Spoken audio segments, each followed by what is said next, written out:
Dictation शुरू होगा 5 second बाद।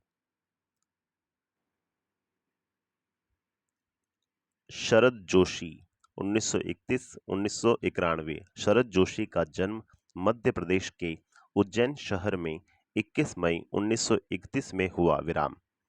इनका बचपन कई शहरों में बीता। कुछ समय तक यह सरकारी नौकरी में रहे, फिर इन्होंने लेखन को ही आजीविका के रूप में अपना लिया। इन्होंने आरंभ में कुछ कहानियां लिखीं, फिर पूरी तरह व्यंग्य लेखन ही करने लगे। इन्होंने व्यंग्य लेख, व्यंग्य उपन्यास, व्यंग्य कॉलम के अतिरिक्त हास्य व्यंग्यपूर्ण धारावाहिकों की पटकथाएं और संवाद भी लिखे। हिंदी व्यंग्य को प्रतिष्ठा दिलाने वाले प्रमुख व्यंग्यकारों में शरद जोशी भी एक हैं। शरद जोशी की प्रमुख व्यंग्य कृतियां हैं परिक्रमा, किसी बहाने, जीप पर सवार इल्लिया, तिलस्म, राह किनारे बैठ, दूसरी सतह, प्रतिदिन। दो व्यंग्य नाटक हैं अंधों का हाथी और एक था गधा। एक उपन्यास है मैं, केवल मैं, उर्फ कमलमुख बीए। शरद जोशी की भाषा अत्यंत सरल और सहज है। मुहावरों और हास परिहास का हल्का स्पर्श देकर इन्होंने अपनी रचनाओं को अधिक रोचक बनाया है। धर्म, अध्यात्म, राजनीति, सामाजिक जीवन, व्यक्तिगत आचरण, कुछ भी शरद जोशी की पैनी नजर से बच नहीं सका है। इन्होंने अपनी व्यंग्य रचनाओं में समाज में पाई जाने वाली सभी विसंगतियों का बेबाक चित्रण किया है।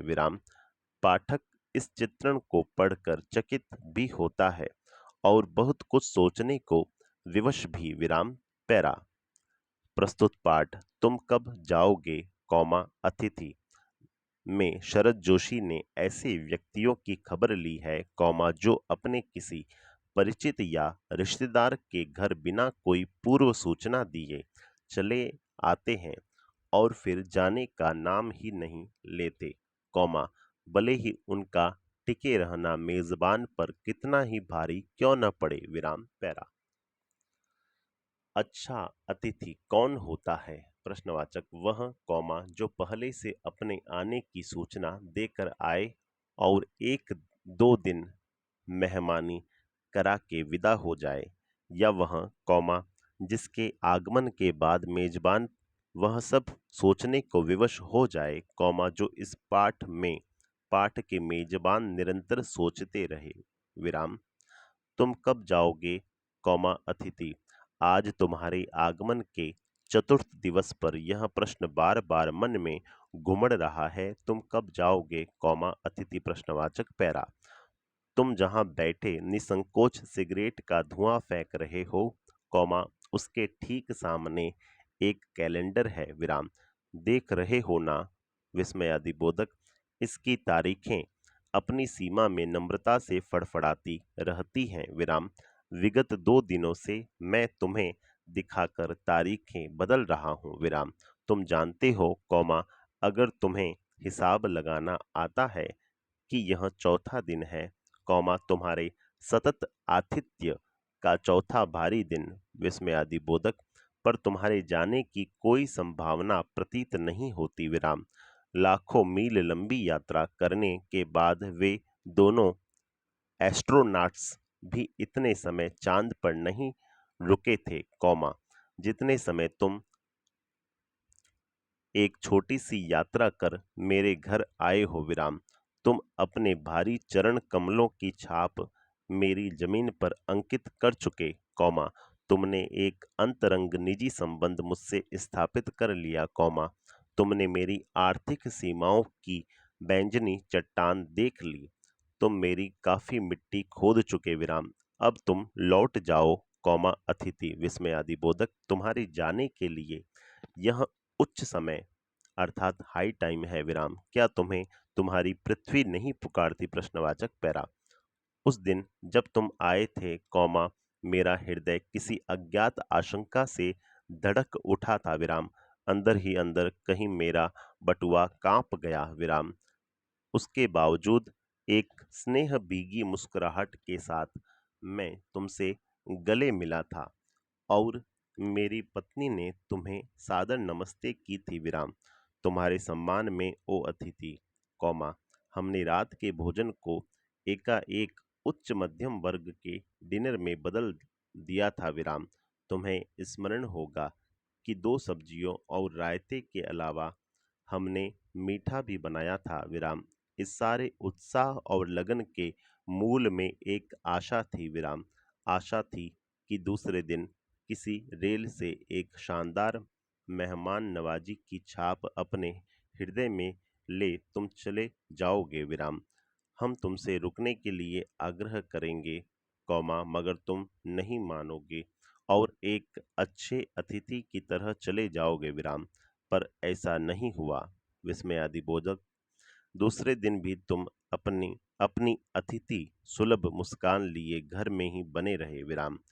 हमने अपनी पीड़ा भी पी ली और प्रसन्न बने रहे विराम। स्वागत सत्कार के जिस उच्च बिंदु पर हम तुम्हें ले जा चुके थे, कौमा, वहां से नीचे उतर हमने फिर दोपहर के भोजन को लंच की गरिमा प्रदान की और रात्रि को तुम्हें सिनेमा दिखाया विराम।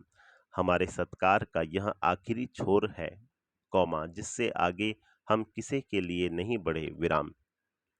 इसके तुरंत बाद भावभीनी विदाई का वह भीगा हुआ क्षण आ जाना चाहिए था, कौमा, जब तुम विदा होते और हम तुम्हें स्टेशन तक छोड़ने जाते विराम।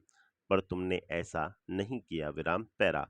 तीसरे दिन की सुबह तुमने मुझसे कहा, कौमा, मैं धोबी को कपड़े देना चाहता हूँ विराम।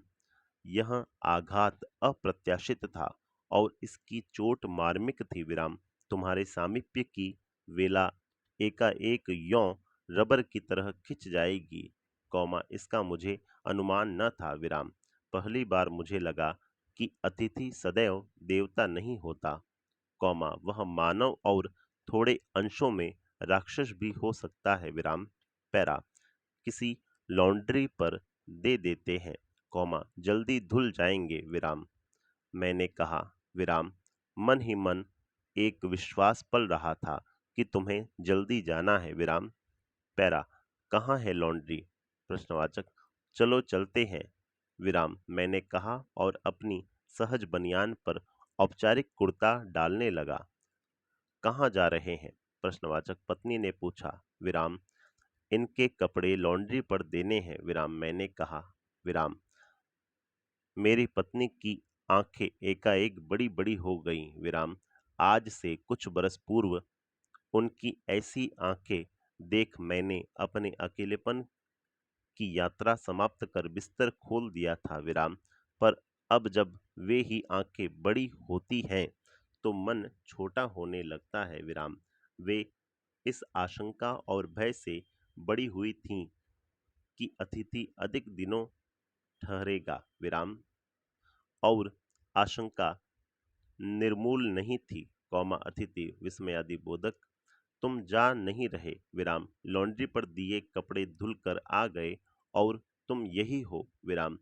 तुम्हारे भरकम शरीर से सलवटें पड़ी चादर बदली जा चुकी और तुम यही हो विराम। तुम्हें देखकर फूट पड़ने वाली मुस्कुराहट धीरे धीरे फीकी पड़कर अब लुप्त हो गई है विराम।